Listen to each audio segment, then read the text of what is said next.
Bonsoir et bienvenue dans ce nouveau numéro de 20 minutes version estivale. Les Houthisiens sont partis, les Juilletistes sont rentrés et nous sommes toujours là et ravis de passer tout l'été avec vous.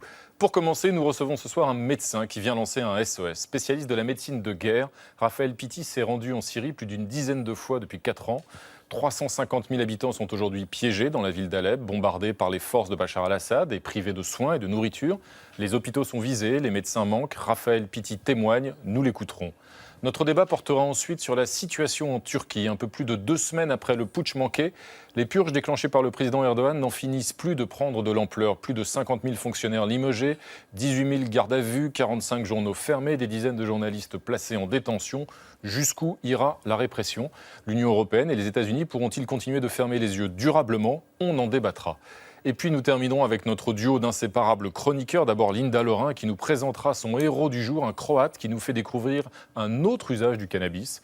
Puis l'œil perçant de François Saltiel décryptera la campagne de communication du gouvernement italien pour dissuader les migrants de traverser la Méditerranée. Bonsoir Olivia, ravi de vous retrouver. De même. À vos côtés, bonsoir Arnaud Le Parmentier. Bonsoir Renaud. Bienvenue. Un menu joyeux. Absolument. Bonsoir Raphaël Pitti. Merci de nous avoir rejoints ce soir. Vous êtes donc médecin de guerre, comme je le disais à l'instant, et vous êtes formateur notamment en Syrie à la médecine de guerre. Vous formez des personnels hospitaliers. On va en débattre dans quelques instants. Mais tout d'abord, vous êtes donc habitué au terrain de la guerre en Syrie depuis maintenant plus de 4 ans. Quel regard est-ce que vous portez quand vous êtes de retour en France sur la vague d'attentats terroristes que subit la France depuis maintenant 18 mois et encore ces tout derniers jours? Bien, nous payons le contre-coup un peu de notre intervention en Syrie, bien évidemment. Et la France a pris une position dès le début qui est très en avant là-dessus. Ce qui me rend fier d'une certaine manière de mon pays. Par rapport à la situation catastrophique que vit la Syrie, la position française, quelque part, eh bien, elle va tout à fait dans le sens de mes convictions personnelles.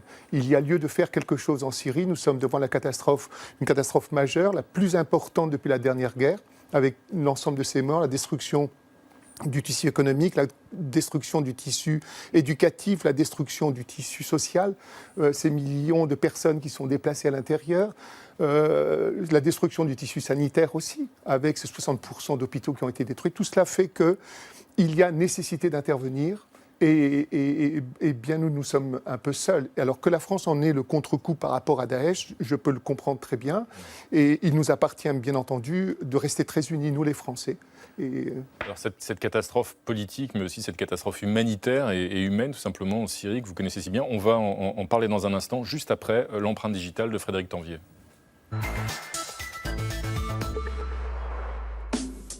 En tapant votre nom sur Internet, on vous découvre chantant une comptine. C'était en clôture de l'une de vos sessions de formation de sage-femme. C'était en Syrie, en 2015. Mais les pays en guerre, vous les côtoyez depuis un moment. Après des études de médecine, vous rejoignez l'armée française au début des années 70. Et durant plus de 25 ans, vous êtes sur de nombreuses zones de conflit, Liban, Yougoslavie ou Irak.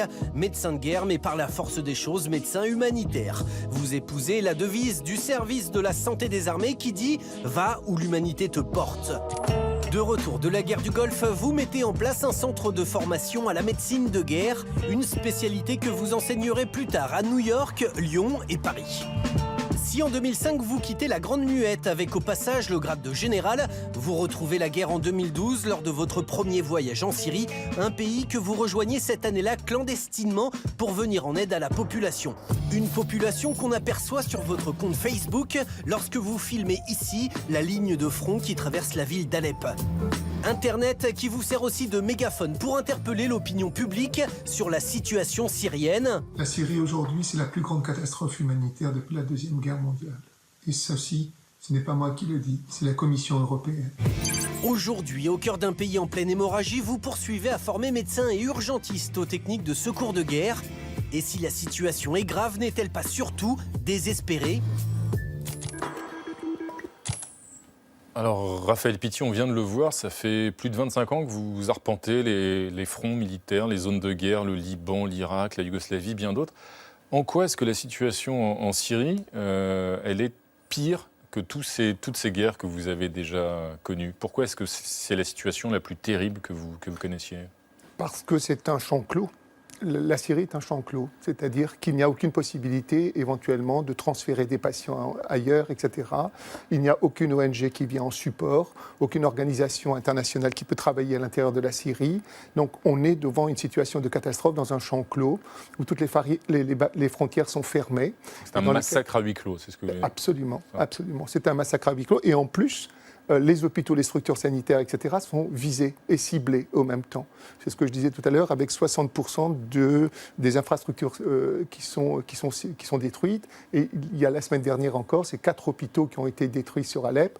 Et c'est au même temps le centre de transfusion sanguine d'Alep qui a été détruit. Et concrètement, quand vous êtes sur le terrain, qui c'est que vous voyez arriver ? Vous avez vu, vous, des enfants gazés, des gens torturés, ou est-ce que c'est des victimes classiques, j'allais dire, de bombardements que vous avez... Est-ce que vous pouvez nous décrire ce qui se passe dans l'hôpital ? Le plus souvent, ce sont des victimes de bombardements qui le sont. Des victimes gazées, c'était le cas effectivement en 2013, en 2014, et c'est là où il a fallu mettre en place un cours spécifique à la prise en charge des blessés chimiques. Vous avez vu des blessés, des morts chimiques ? Oui, bien sûr, à Sarakeb, c'est comme ça. Et j'ai même fait Sarakeb, vous pouvez préciser ? Sarakeb se situe à environ 40 du côté de Idlib, c'est-à-dire vers le sud-ouest. Sud-ouest du pays, de la Syrie. Du pays, voilà. Et donc, sur Sarakeb, il y a eu des tirs de sarin. J'en ai fait même des prélèvements. Nous avons interrogé, fait le compte-rendu médical et j'ai ramené tout ça en France, bien évidemment, parce que nous avions la preuve qu'il y avait bien utilisation du sarin, alors que tout le monde disait non, c'est pas possible, ça n'existe pas. On avait la preuve et j'ai transporté les prélèvements que j'ai remis ici aux autorités françaises. Pourquoi les hôpitaux sont des cibles stratégiques aujourd'hui, à Alep notamment ? Je pense qu'il y a une vraie volonté de terroriser la population et de faire en sorte qu'elle fuit. Globalement, quand on regarde bien, il est en train de rééquilibrer les communautés à l'intérieur de la Syrie, puisqu'il fait fuir la population, surtout d'origine sunnite. Alors globalement... Ça, c'est de la part du régime. C'est le régime ce qu'il faut bien préciser. Bien sûr, c'est le régime qui bombarde, etc., les hôpitaux. Il y a eu plus de 700 médecins qui ont été tués durant ces 4 dernières années. Et quel est le but de Bachar dans cette affaire ? Pourquoi veut-il faire fuir les populations civiles ? Il est clair, et c'est souvent le regard qui m'exaspère un peu que l'on peut avoir quand on est en Europe, en Occident. On a tendance à dire... Il y a les islamistes, d'accord, les djihadistes, d'accord, confondus rebelles. Et puis il y a l'armée. Daesh, ce qu'on appelle Al-Nusra, pardon. Vous parlez de l'armée syrienne libre, là ? Non, justement, vous voyez, il y a bien cela, si bien qu'il y a confusion, d'accord. On dit ce sont les rebelles djihadistes qui attaquent en ce moment, d'accord. Peut-être qu'il faut voir les choses autrement. Et moi, ça fait maintenant 4 ans que j'y suis. Il y a autre chose. Dans les zones qui sont, par exemple, tenues par Al-Nusra, depuis 3 ans maintenant. J'y suis passé par la zone de Darkouch. J'ai fait 180 km il y a de cela à peu près 8 mois. J'ai traversé cette zone-là. La population vit calmement. Le commerce a repris. Les écoles fonctionnent tout à fait normalement. Il y a une justice en même temps, même si elle peut être expéditive avec la charia, etc. Mais il y a une organisation. Dans la situation de chaos général dans laquelle se trouve le pays, les gens attendent justement une certaine sécurité, attendent de pouvoir être dans une zone globalement où il y a de l'ordre. Et c'est ce que la population attend. Ce que vous voulez dire, c'est que par rapport à la vision d'occidentaux qu'on peut avoir, ils ne sont pas d'abord en attente de démocratie, vous dites, mais d'abord d'ordre et de sécurité. Aujourd'hui, ils le sont tous. Et ils iraient éventuellement vers Daesh, la population irait vers Daesh, si Daesh leur permet justement d'avoir cette sécurité qui leur est donnée. Alors, juste Alep, pour l'instant, était détenu par les rebelles. Enfin, c'est là où par une partie des rebelles. Et l'armée syrienne libre. Siège parce que, que les forces loyalistes, les forces gouvernementales, essayent de reprendre le contrôle d'Alep. Absolument. Pourquoi ? Parce que à la fin du mois, il y aura de nouveau une relance des négociations et que le régime soutenu par la Russie essaye d'être en position de force, justement par rapport à cette négociation qui devrait s'ouvrir.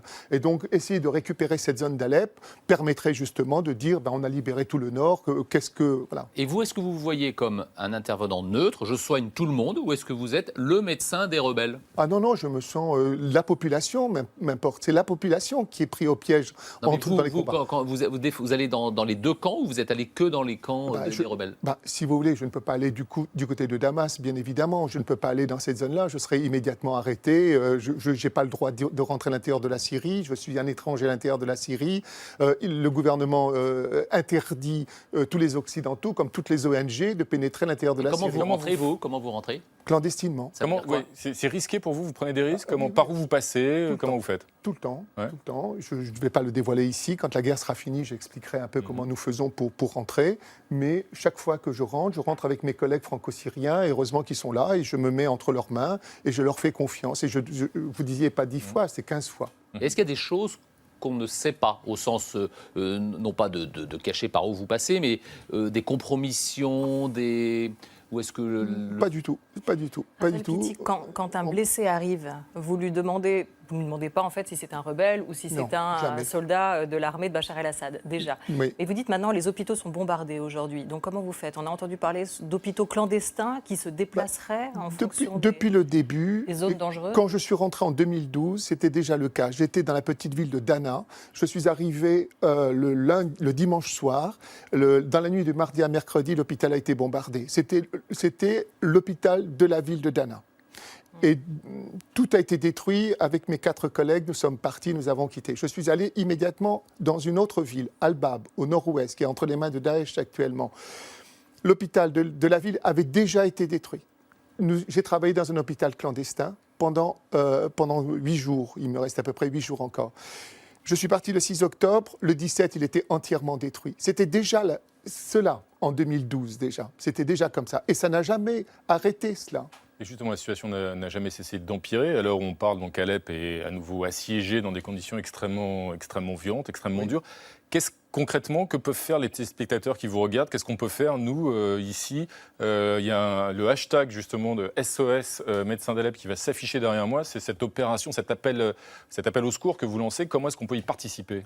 Mais ce qui me révolte, c'est que depuis 2012, cela existe. Quand je suis rentré en 2012 et que j'ai essayé de mobiliser l'ensemble du corps médical français en leur disant « Mais écoutez, c'est un crime de guerre. Nous sommes, personnel sanitaire, protégés par les accords internationaux, les conventions, etc. Et pourtant, nous sommes ciblés, nous sommes tués, etc. » Il y avait lieu de se mobiliser. Et aujourd'hui, Hollande a voulu intervenir et puis il n'a pas pu y aller puisqu'Obama n'a pas voulu le faire. Je suis d'accord avec vous. Les Américains sont plutôt attentistes dans cette affaire. Raphaël Pitti, c'est fait. Oui, c'est trop tard, malheureusement. En 2012, 2013, 2014. Alors, on est en 2016. Est-ce qu'on peut encore faire quelque chose? Qu'est-ce qu'on peut faire aujourd'hui? Il y a lieu, bien entendu, qu'il y ait une opinion publique qui s'insurge contre le fait qu'il y a des crimes de guerre, qu'ils restent tout à fait impunis aujourd'hui, en 2015, avec une destruction d'une population. On assassine la population syrienne. La population syrienne est assassinée dans une espèce de huis clos. Bachar assassine la population syrienne. En grande partie, oui. Moi, ce que je vois, oui. Il l'a fait, il le fait, il continue à le faire. Et hier soir encore, il y a eu du chlore utilisé dans la zone de Idlib, avec 40 victimes, certainement en représailles après l'hélicoptère qui a été détruit. Et le pire, on l'a compris aussi ici, c'est la banalisation, c'est le silence justement qui entoure parfois ce huis clos. Et heureusement, ce silence, vous êtes venu le briser ce soir en venant témoigner parmi nous. Merci beaucoup. Merci Raphaël Pitti. Bon courage et à bientôt. Merci. On passe à notre débat sur la situation en Turquie. Après les militaires, les enseignants, les fonctionnaires, la vengeance du président Erdogan s'abat désormais sur les journalistes. Des dizaines d'arrestations, 45 journaux, 23 radios et 16 télévisions interdits par décret. Et Erdogan qui accuse désormais les Occidentaux de soutenir le terrorisme et les putschistes. Alors, l'Union européenne et les États-Unis peuvent-ils tolérer encore longtemps, sans broncher, une répression aussi violente? On en débat juste après la mise au point d'Amira Swilem. Leur cavale aura duré 16 jours. Dans la nuit noire, ces 11 militaires sont finalement arrêtés. Tapis dans la forêt, ils ont été dénoncés par des habitants du village alentour. Ils se tenaient comme ça, le regard vers le bas. Ils étaient torse nu. Je ne les ai aperçus que quelques secondes. Comme eux, 10 000 militaires accusés d'avoir voulu renverser le président Erdogan ont été arrêtés en Turquie. Au moins 67 000 personnes ont été limogées.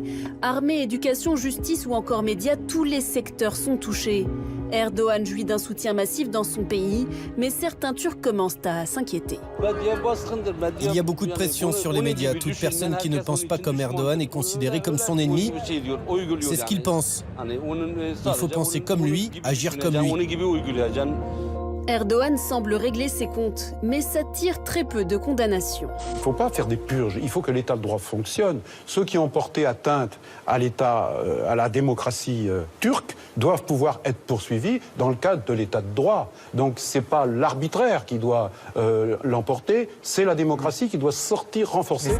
Difficile de s'en prendre à un pays devenu central sur la scène internationale. Les Américains comptent sur la Turquie pour lutter contre Daesh en Syrie. Quant aux Européens, ils viennent tout juste de passer un accord avec Ankara. La Turquie se charge de réduire les flux de réfugiés vers l'Union européenne. En échange, elle reçoit des aides financières. Alors la réelle politique l'emportera-t-elle face à la défense des droits de l'homme? Suite aux purges en Turquie, il y aurait eu des cas de disparition, de torture et de viol, selon des ONG. La communauté internationale doit-elle et peut-elle hausser le ton face à la Turquie? Bonsoir à tous les trois, merci de nous avoir rejoints. À mes côtés, bonsoir Nedim Gürsel, vous êtes écrivain, vous êtes l'auteur notamment de ce livre « Le fils du capitaine », paru cette année aux éditions du Seuil. Et selon vous, Nedim Gürsel, la dérive autoritaire aujourd'hui d'Erdogan, elle rend probable, éventuel en tout cas, le scénario d'élection anticipée à terme en Turquie. On va en débattre. À vos côtés, bonsoir Isabelle Lasserre, vous êtes correspondante diplomatique au service étranger du Figaro. Et pour vous, Isabelle Lasserre, l'Europe ferme les yeux. Elle est en fait obligée, peu ou prou, de laisser faire Erdogan, parce qu'il a la main sur le robinet de l'immigration, qui est évidemment un moyen de chantage de la part du régime turc sur l'Union européenne. Et à vos côtés, bonsoir Florent Parmentier. Bonsoir. Vous êtes maître de conférence à Sciences Po en relations européennes. Vous êtes également chercheur associé à HEC. Et selon vous, Florent Parmentier, le durcissement du régime turc, en fait, il contribue à rapprocher d'ailleurs Erdogan de Vladimir Poutine, ce qui n'est pas forcément une bonne nouvelle pour l'Union européenne. On va y revenir. Et tout de suite, pour entrer dans le vif du débat, je me tourne vers vous, Olivia, comme si souvent, mais vous faites bien. Pour une question en 28 secondes précise, qui est une question d'un internaute. Oui, question très concrète en plus de l'un de nos internautes qui aimerait savoir comment tous ces événements sont vécus par les Turcs aujourd'hui dans le pays. Quelle est l'ambiance dans le pays? Alors Nedim Gürsel, vous avez été avant le coup d'État en Turquie, mais vous êtes beaucoup en contact avec des amis là-bas. Comment, au quotidien, on vit ces derniers jours, ces dernières semaines? Oui, ce coup d'État qui a heureusement échoué a été ressenti par la population comme un traumatisme très profond. Comme vous savez, il est descendu dans la rue. C'est spontané, massif? Oui, en masse, sur l'appel du président Erdogan, pour défendre la démocratie et le gouvernement légitime. Cela dit, est-ce qu'on défend la démocratie en réclamant, par exemple, le rétablissement de la peine capitale? Alors aujourd'hui, 2 semaines après, je constate qu'il y a en Turquie un climat d'hystérie collective qui crie vengeance, qui réclame le rétablissement de la peine de mort et qui appelle depuis peu le président Erdogan, non pas Cumhurbaşkanı, qui veut dire président de la République, mais Reis, c'est-à-dire le chef. On passe à un coup d'État civil. Coup d'État militaire est devenu un coup d'État civil d'Erdogan? Je pense qu'on peut le dire. En tout cas, je constate que le président Erdogan profite de cette situation. D'ailleurs, il l'a dit lui-même, il a dit que c'était un don de Dieu pour justement faire taire toute l'opposition. Une petite lueur d'espoir, les 2 partis d'opposition collabore maintenant avec l'AKP au pouvoir, mais le parti kurde, le HDP, est complètement exclu du processus. Isabelle Lasserre, Nedim Gürsel parle de vengeance. C'est l'état d'esprit qui règne aujourd'hui en Turquie. Et si vengeance il y a, c'est vengeance contre qui de la part du président Erdogan? Vengeance contre toutes les voix dissidentes, visiblement. Au sein de l'armée, d'abord, il y a une reprise en main de l'armée qui Une reprise en main de l'armée absolument radicale, une reprise en main de la presse, une reprise en main de la justice. C'est-à-dire qu'Erdogan se sert de l'état d'urgence pour faire le ménage chez lui et faire taire toutes les voix dissidentes, quelles qu'elles soient d'ailleurs. Aujourd'hui, la Turquie de Erdogan se met à ressembler à la Russie de Poutine. Au niveau des médias, c'est parfaitement clair, des médias fermés. Au-delà des sympathisants de son ennemi désigné, qui est Fethullah Gülen, au-delà, puisque tous les journaux qui ont été fermés ne sont pas tous affiliés à la confrérie. Avant d'en venir aux journaux, peut-être juste un dernier mot sur l'armée. Florent Parmentier, qui est visé au sein de l'armée? Est-ce que Erdogan essaye d'islamiser l'armée? Est-ce que ce sont des laïcs visés au sein de l'armée? Ou est-ce qu'à l'inverse, ce sont des partisans de Gülen qui ne sont pas réputés pour être des défenseurs farouches de la laïcité? Je crois qu'à travers le mouvement de répression qu'on voit aujourd'hui, en tout cas de contre-coup d'État en quelque sorte, ce qui est visé, c'est effectivement, ce sont plusieurs groupes. Et les deux que vous avez mentionnés sont parmi les visés. Effectivement, il n'y a pas d'alliance en tant que telle, d'après les éléments que nous avons entre les partisans de Gülen et des partisans kémalistes, laïcs, etc. Il est évident que les deux ne pourraient pas travailler ensemble, l'un chassant l'autre, en règle générale. Mais est-ce qu'ils sont opposés à Erdogan? Est-ce que les kémalistes faisaient partie du coup d'État ou est-ce qu'au contraire, ils ont protégé Erdogan? À ce stade, je ne sais pas si nous avons tous les éléments de réponse pour avoir une réponse ferme là-dessus. Ce qui est sûr, c'est que dans le cadre du contre-coup d'État, c'est comme on peut l'appeler, il y a une volonté de mettre à bas en fait, l'ensemble du système Gülen, des goulénistes. Et si vous avez plusieurs dizaines de milliers de personnes aujourd'hui qui sont touchées par qui sont ostracisées, c'est que les listes existaient déjà. Je vais rappeler qui sont les gulénistes en un mot, c'est comme les partisans de Gülen qui est aujourd'hui réfugié aux États-Unis. Oui. Je crois qu'il faut rappeler une chose, c'est que Gülen et Erdogan ont pendant longtemps marché main dans la main. Les associés d'hier sont devenus les ennemis d'aujourd'hui. Et sur quoi sont-ils devenus ennemis? Pourquoi ont-ils rompu, justement? Le partage du pouvoir était impossible? Rien, parce que la confrérie, je suppose que la confrérie de Fethullah Gülen était devenue très puissante et voulait un morceau de gâteau peut-être beaucoup plus important. En tout cas, le président Erdogan lui-même, hier, a reconnu qu'ils se sont trompés et il a même dit qu'Allah pardonne nos péchés. C'était son expression. Alors cette reprise en main, on l'a évoqué à l'instant, elle a touché donc un certain nombre de catégories, les militaires notamment, des fonctionnaires, des enseignants, etc. Et maintenant, elle atteint le monde des médias, les journalistes, Arnaud Le Parmentier. Oui, donc c'est le chiffre du jour. Chiffre du jour, 102 médias ont été fermés. Alors c'est énorme dans un pays qui compte 250 chaînes de télé, 40 quotidiens nationaux. Donc il n'y a plus de pluralisme du tout en Turquie, Florent Parmentier? Ce qui est sûr, c'est qu'il y a ces 102 médias effectivement qui sont ciblés, mais tous les autres vont marcher un peu main dans la main avec le pouvoir, ou en tout cas, il y a une forme d'autocensure qui sera extrêmement forte. Après, si on compare par rapport à la Russie a vu une reprise en main de l'audiovisuel, qui est l'accès principal des informations de la population. En revanche, il existe ici, là, une presse où vous avez des positions contradictoires.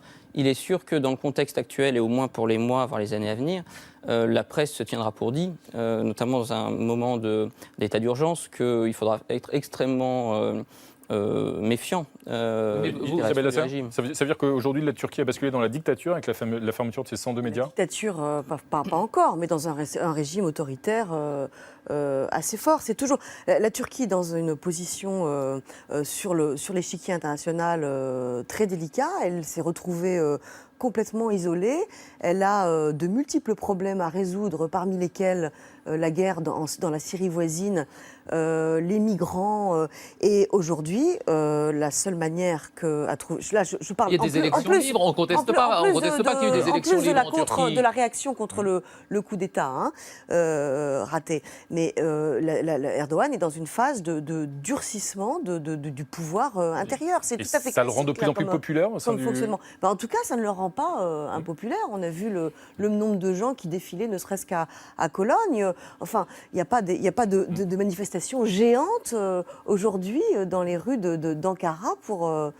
Voilà. Jusqu'où? Parce qu'on a quand même entendu effectivement le gouvernement turc reconnaître un certain nombre d'erreurs. On sait qu'il y a un certain nombre de plaintes aussi qui ont été retirées pour insultes contre Erdogan. On sait qu'il y a un grand meeting qui a été annoncé pour ce dimanche de veille démocratique par le président Erdogan qui a appelé tous les partis politiques, des artistes, des sportifs à se réunir au nom de la démocratie. Est-ce que vous pensez, Nedim Gürsel, qu'on est entré à la fin d'un processus, celui de la purge, pour entrer vers un processus de normalisation, voire de détente en Turquie? Écoutez, en tout cas, le mot purge convient tout à fait à cette situation, sans précédent.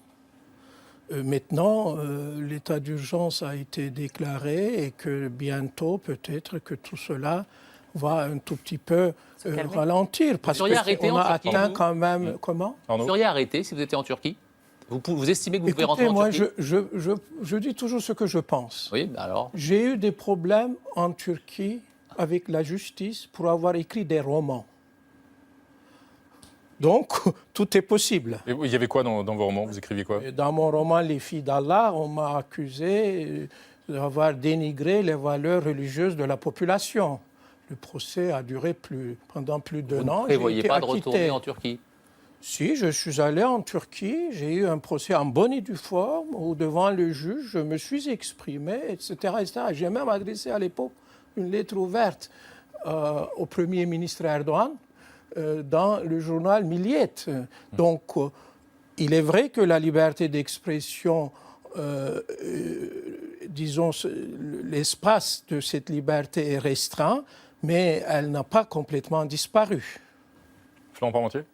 Est-ce qu'on peut commencer à faire confiance ou pas à Erdogan quand il évoque un début de réconciliation, l'hypothèse d'un grand meeting justement pour... Je pense que ce à quoi nous assistons est la mise en place d'une démocratie illibérale.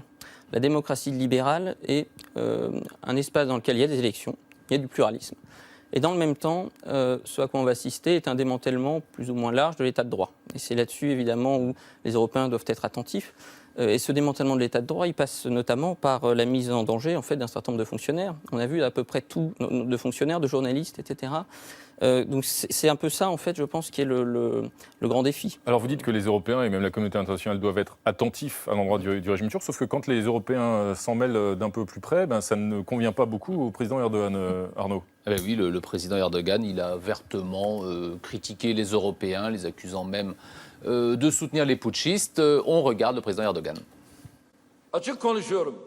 Ces pays, dont les leaders ne sont pas inquiets pour la démocratie turque, ni pour la vie de nos citoyens et leur avenir, et sont tellement préoccupés par le sort des putschistes, ne peuvent pas être nos amis. Isabelle Lasserre, est-ce qu'il n'a pas un peu raison, Erdogan? C'est-à-dire qu'on a comme l'impression en Occident, ça faisait des mois qu'on le traitait de sultan, ça faisait des mois qu'on le traitait d'Atatürk, et qu'on a un espèce de petit regret que le putsch n'ait pas réussi, et que finalement c'est celui qui a été victime qui est traité de dictateur. On ne lui fait pas un mauvais procès? Il y a aussi l'état d'urgence en France. Il y a l'état d'urgence en France et autre chose, les tendances qu'on voit à l'œuvre en Turquie, dont on parlait aussi en Russie, sont aussi à l'œuvre dans une partie de l'Europe, par exemple en Pologne. C'est l'une des raisons pour lesquelles la voix européenne, la voix de Bruxelles aurait d'ailleurs, si elle était brandie avec plus de vivacité, beaucoup de mal à porter. Mais on n'est pas trop critique sur Erdogan, vous ne pensez pas? On n'est pas tellement critique, honnêtement. Franchement, on n'a rien dit. On fait le service minimum, complètement. Sincèrement, soyons sincères, les Européens, ils auraient souhaité que le putsch réussisse, non? Non, à ma connaissance, personne ne s'est exprimé. Personne ne l'a dit, mais est-ce que certains... responsable politique a dit que cette tentative du coup d'État, je regrette qu'ils ils ont attendu l'issue du putsch pour se prononcer. Je ne suis pas d'accord avec cette analyse. Après coup, personne n'était pour. Alors, en fait, les Occidentaux sont contre les coups d'État militaires, mais en même temps, ils sont favorables au message qui était porté par les putschistes. C'est-à-dire ? Alors, personne ne le dira comme ça.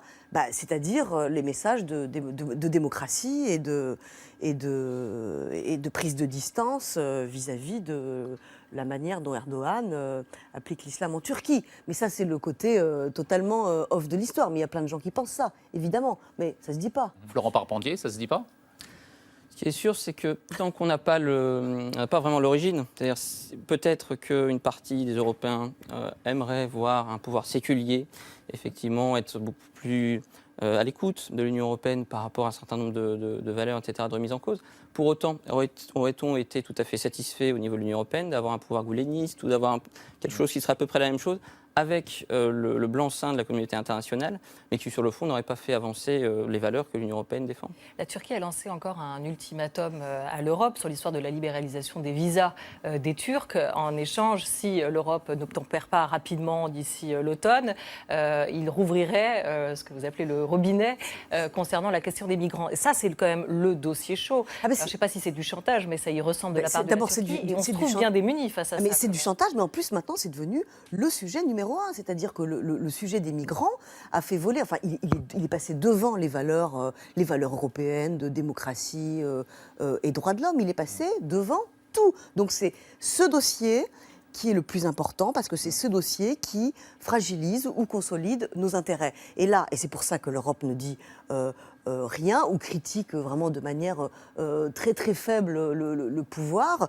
c'est parce que Ankara menace de remettre en cause cet accord sur les migrants qui finalement, même s'il est...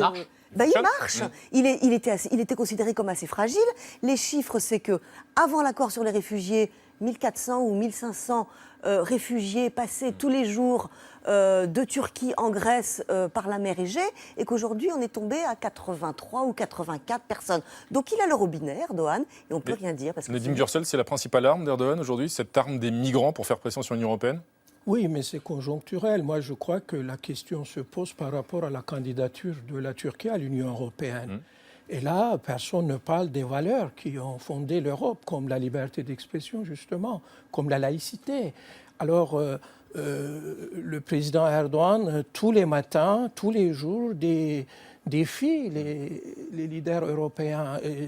Je suis l'auteur d'un livre qui s'appelle « La Turquie, une idée neuve en Europe ».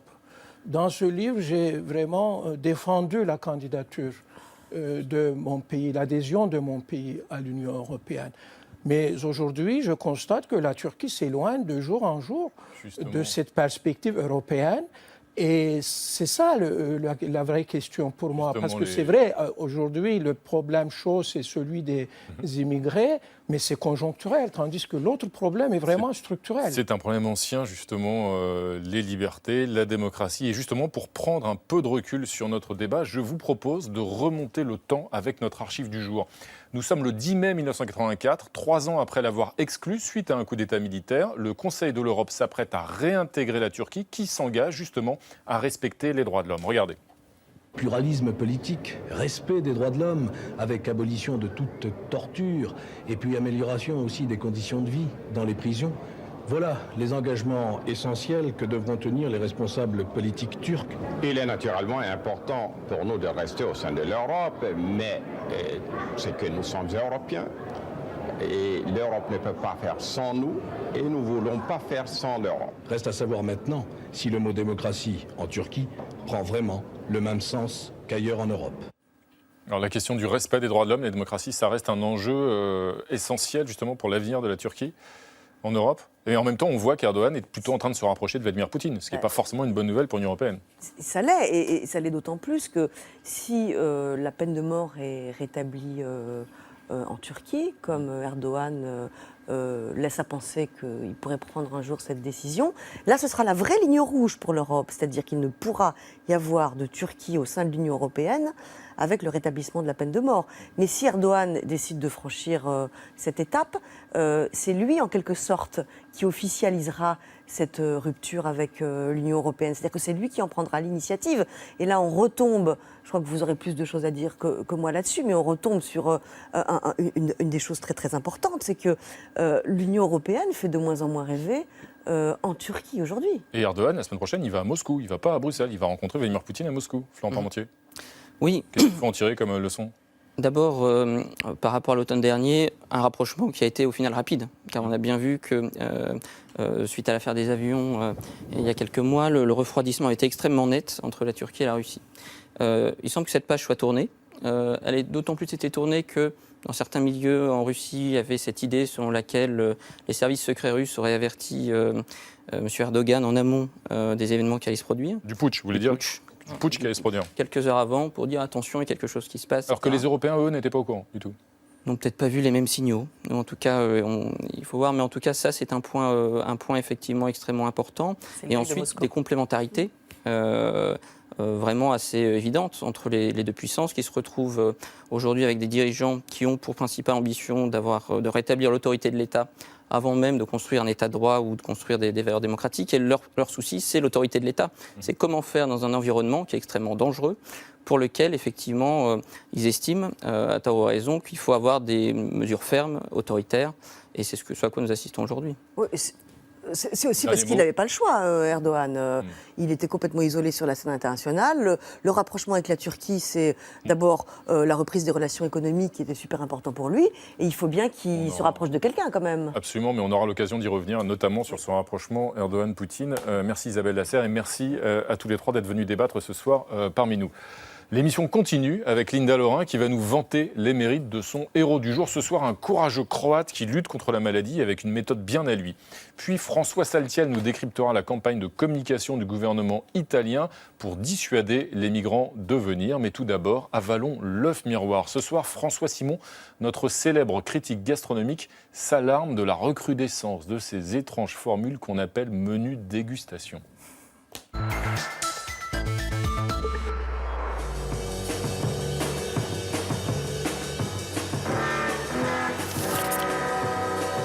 Je ne sais pas si vous avez remarqué, mais les restaurants sont encore frappés par un fléau typique de l'époque, c'est le menu dégustation.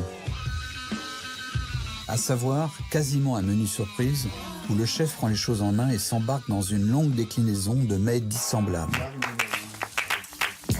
C'est clair, son but est de nous impressionner, nous embarquer dans une étonnante gymnastique des papilles avec des plats allusifs parfois superficiels.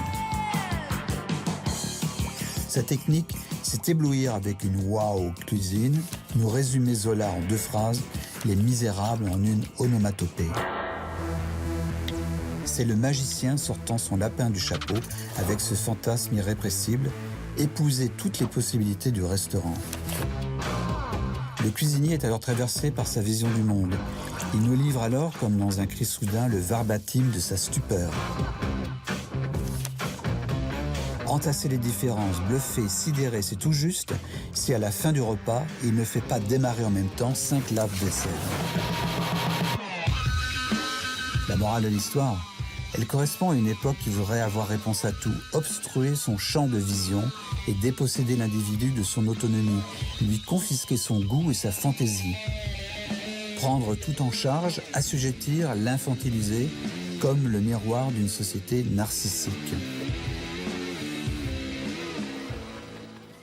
Quel talent ce François Simon, vraiment. Il nous épate de jour en jour. Ah, toujours. On a Qui envie de je dîner avec vois lui, surtout. Qui je vois tous les deux là, Linda, François, Linda, Shabada Bada. Quelle belle histoire. Et justement, à propos de belles histoires, Linda, à propos de belles histoires, c'est à Linda, François. Non, bien sûr, je parlais de votre humour. Bien, c'est une belle histoire que vous allez nous raconter ce soir, celle de votre héros, un Croate qui lutte contre la maladie avec une méthode bien à lui. Il s'appelle Juanito Lukstetic. Comment ? Lukstetic. Je me suis entraînée toute l'après-midi. Il est en effet croate, vous le disiez Renaud, il a 38 ans et depuis 8 ans, ça c'est vraiment moins drôle, il se bat contre la sclérose en plaques. Pour soulager sa douleur, il a recours au cannabis. Grâce à son cas, figurez-vous que la Croatie vient de légaliser l'utilisation de l'huile de marijuana à usage thérapeutique dans les pharmacies. Cette décision notable ne s'est pas prise, cela dit, sans dommage collatéral pour notre héros qui a tout fait pour essayer de diminuer la douleur liée à sa maladie. Il a essayé évidemment les traitements médicaux légaux. Il est passé ensuite par la médecine alternative. Il était vraiment prêt à tout. C'est-à-dire que par exemple, il a installé une ruche chez lui parce que soi-disant le venin des piqûres d'abeilles avait un effet apaisant. Bon. Ça n'a pas marché. En 2011, il découvre l'huile de cannabis et là, soulagement. Après 3 semaines de traitement, il souffre moins, il a moins de crampes, il a moins de boitements, il boite moins. Il se met alors à cultiver de l'herbe chez lui jusqu'au jour, dans son jardin, jusqu'au jour où la police débarque et saisit 20 kilos de marijuana dont il se servait pour fabriquer son huile thérapeutique mais totalement illégale. Parce que si la Croatie a dépénalisé le cannabis, ça veut dire que si, par exemple, Renaud, on vous trouve avec un pétard en Croatie, vous n'irez pas en prison, mais vous aurez une contravention tout de même. On rappelle que malgré cette dépénalisation, il est interdit d'en cultiver. Du coup, notre héros a été mis en détention pendant 10 jours, il y a 2 ans. Son arrestation, elle a été tellement médiatisée que ça a provoqué un véritable débat au sein de la société croate, à tel point qu'une commission d'enquête a été mandatée. Et le résultat, c'est qu'en octobre dernier, les pharmacies croates ont été autorisées à importer du Canada des gélules d'huile de cannabis. Ça, c'était en octobre. Et cette autorisation, ça y est, elle est enfin mise en application cet été. Depuis quelques jours, eh bien, cette huile, elle est disponible dans les pharmacies sur prescription médicale. Elle reste chère, hein, cela dit, puisque c'est de 130 à 260 € par mois, sachant que le salaire moyen en Croatie est de 800 €. Cela dit, ça reste quand même une avancée médicale. Alors visiblement, les Croates, ils ont mis du temps à avancer, mais moi je croyais que l'usage thérapeutique du cannabis s'était généralisé à peu près partout. Non, ça avance progressivement. En France, par exemple, ça a été autorisé il y a 2 ans seulement, à titre exceptionnel, comme en Allemagne, en Italie, aux Pays-Bas, pour des cas très spécifiques, hein, pour les malades du sida, du cancer ou de la sclérose en plaques, comme notre héros. Et ce qui est complètement paradoxal, c'est que notre héros, justement, il risque 12 ans de prison pour production et vente de marijuana. Aujourd'hui, il attend donc le verdict de son procès. Ça sera donc peut-être un héros sacrifié, mais qui est en bonne santé. En tout cas, il le dit, hein, lui, il considère qu'il est guéri, même si le traitement est à vie. Eh bien voilà, en tout cas une bonne nouvelle s'il est guéri. Merci Linda. François, vous, je ne sais pas du tout ce que vous cultivez dans votre jardin et je ne veux surtout pas le savoir. Mais ce soir, vous allez vous pencher, vous, François, sur une campagne de communication très officielle qui met à mal la légendaire hospitalité italienne. Hein. Oui, si on construit en Hongrie des murs anti-migrants, en Italie, on utilise la communication pour dissuader les migrants de quitter leur pays. Il faut dire que l'Italie est confrontée à un afflux sans précédent avec plus de 400 000 migrants qui sont arrivés sur leur sol depuis 2014, sans parler des 480 migrants morts en mer Méditerranée qui n'ont pas pu rejoindre les côtes selon l'Organisation internationale pour les migrations qui a co-réalisé avec l'Italie cette campagne qui s'appelle Aware Migrants, migrants conscients, et qui repose sur un dispositif de témoignages face caméra où des migrants nous parlent de leurs récits poignants et de l'enfer de leur parcours. On regarde tout de suite un extrait de Chamba. Nous avons trouvé, vous savez comment on appelle, les ballons gonflables. J'ai appelé le Libyen et dit non, moi je ne peux pas aller là avec ma femme et mon bébé. Il m'a dit, où tu vas, où ici tu vas mourir et puis on va jeter ton corps au désert. Là, moi je n'avais plus de choix. J'avais arrêté mon bébé et je pleurais. Je pleurais comme un tout petit bébé. Alors l'histoire de Chamba fait partie des 8 films qui sont disponibles aujourd'hui sur cette plateforme. À terme, il y en aura plus de 80, des témoignages comme celui-ci qui se terminent tous finalement par le même slogan qui dit « Be aware », soyez conscients. Alors il faut dire que c'est dur parfois de trouver la lucidité quand on fuit la misère et la guerre. Alors ces spots sont déclinés dans plusieurs langues, ils sont diffusés principalement en Afrique de l'Ouest à travers les réseaux sociaux et aussi les télévisions locales. Et l'État italien a quand même déboursé 1,5 million pour financer cette campagne. Alors à la lecture et à l'écoute de ces témoignages, on reste un peu perplexe parce que d'un côté, ils évoquent une réalité qui existe bien sûr sur la dangerosité de la migration et de ce parcours entre la malhonnêteté des passeurs, les bateaux qui chavirent ou les viols qui sont très fréquents sur le parcours. Mais en même temps, on ne peut pas s'empêcher de se dire que si ces hommes et ces femmes quittent leur pays, c'est qu'ils ont des bonnes raisons. Et à aucun moment, finalement, ces films évoquent les motivations qui ont poussé ces migrants à fuir leur pays. Donc c'est vrai qu'on reste un petit peu nuancé. Après, c'est sûr qu'il y a des avantages. Ils donnent la parole aux migrants. C'est finalement assez rare. On les entend assez peu dans les médias. Et c'est sans doute utile de donner quelques conseils sur la malhonnêteté des passeurs ou la traversée libyenne, qui est quand même une traversée de tous les dangers. Alors heureusement, on n'arrive pas au point de cette campagne australienne, que vous en souvenez peut-être, qui date de 2014, qui s'adressait, elle, aux migrants afghans, iraniens ou encore irakiens, qui manquaient, elle, cruellement d'humanité, avec ce slogan « No way », déjà, ça donne un peu la couleur, « You will not make Australia home », pas question, vous ne ferez pas de l'Australie votre maison. Un spot diffusé donc dans les pays concernés, avec un soldat, pour le moins sympathique. On regarde. Si vous venez illégalement en Australie par bateau, il n'y a aucun moyen que vous fassiez de l'Australie votre maison. Ça donne envie d'aller en Australie, pas vraiment, ils sont accueillants. Ouais. Donc ça a quand même coûté 20 millions de dollars à l'État australien, cette campagne. Et on se dit quand même qu'avec tout cet argent, on aurait pu l'utiliser d'une autre manière pour servir l'intérêt des migrants. Vous avez bien raison. Merci François, merci Linda, merci à tous. Et voilà mes amis, je sais, c'est terrible. Et moi aussi, croyez-moi, ça me fait souffrir. Mes 28 minutes est hélas déjà terminées. Sur l'antenne ce soir, la piste des éléphants blancs. Un documentaire sur ces animaux aux grandes oreilles, mais pas du tout. Les éléphants blancs, ce sont ces infrastructures sportives coûteuses laissées à l'abandon une fois la fête des Jeux Olympiques terminée. Quant à nous, nous nous retrouvons demain à 20h05. Au Wiedersehen. Documentaire réalisé par Renaud Dely.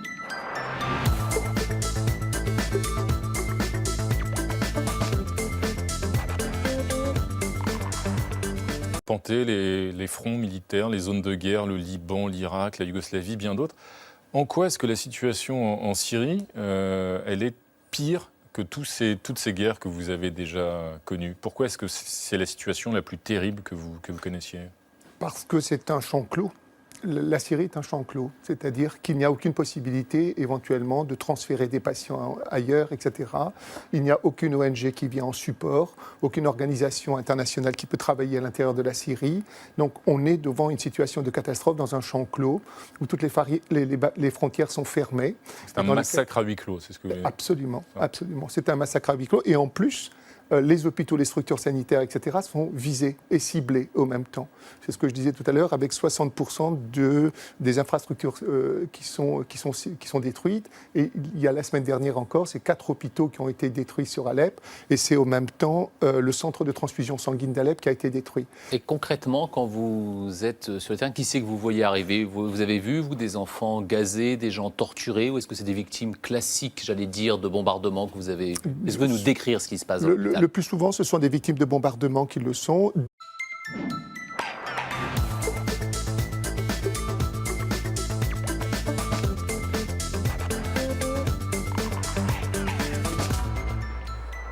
Bonsoir et bienvenue dans ce nouveau numéro de 20 minutes version estivale. Les Houthis sont partis, les Juilletistes sont rentrés et nous sommes toujours là et ravis de passer tout l'été avec vous. Pour commencer, nous recevons ce soir un médecin qui vient lancer un SOS. Spécialiste de la médecine de guerre, Raphaël Pitti s'est rendu en Syrie plus d'une dizaine de fois depuis 4 ans. 350 000 habitants sont aujourd'hui piégés dans la ville d'Alep, bombardés par les forces de Bachar al-Assad et privés de soins et de nourriture. Les hôpitaux sont visés, les médecins manquent. Raphaël Pitti témoigne, nous l'écouterons.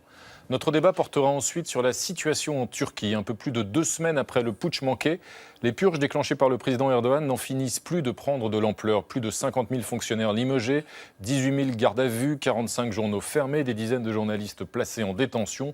Jusqu'où ira la répression? L'Union européenne et les États-Unis pourront-ils continuer de fermer les yeux durablement? On en débattra.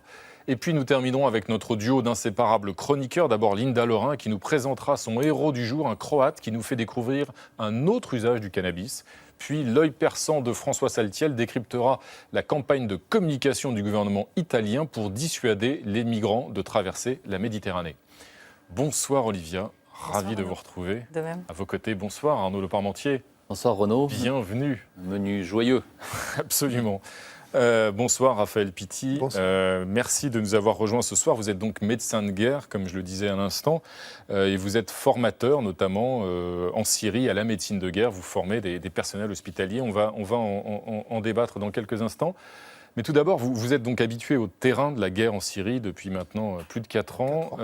Quel regard est-ce que vous portez quand vous êtes de retour en France sur la vague d'attentats terroristes que subit la France depuis maintenant 18 mois et encore ces tout derniers jours? Bien, nous payons le contre-coup un peu de notre intervention en Syrie, bien évidemment. Et la France a pris une position dès le début qui est très en avant là-dessus. Ce qui me rend fier d'une certaine manière de mon pays.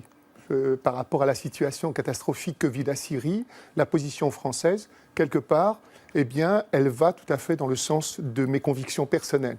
Il y a lieu de faire quelque chose en Syrie. Nous sommes devant une catastrophe majeure. Liban, Yougoslavie ou Irak, médecin de guerre, mais par la force des choses, médecin humanitaire. Vous épousez la devise du service de la santé des armées qui dit « Va où l'humanité te porte ».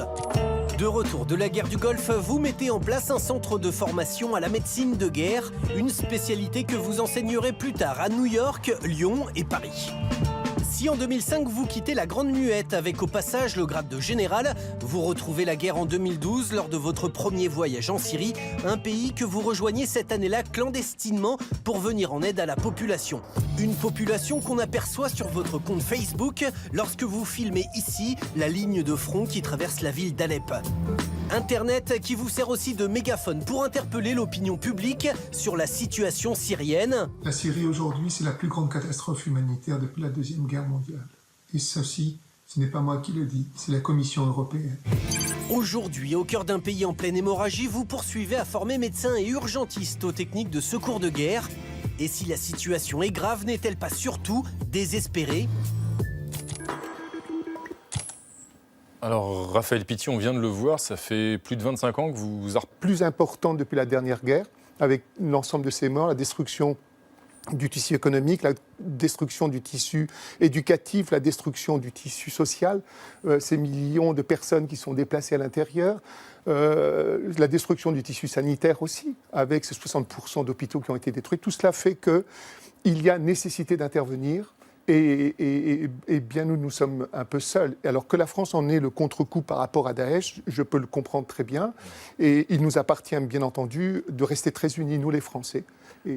Alors cette catastrophe politique, mais aussi cette catastrophe humanitaire et humaine, tout simplement, en Syrie, que vous connaissez si bien, on va en parler dans un instant, juste après l'empreinte digitale de Frédéric Tanvier.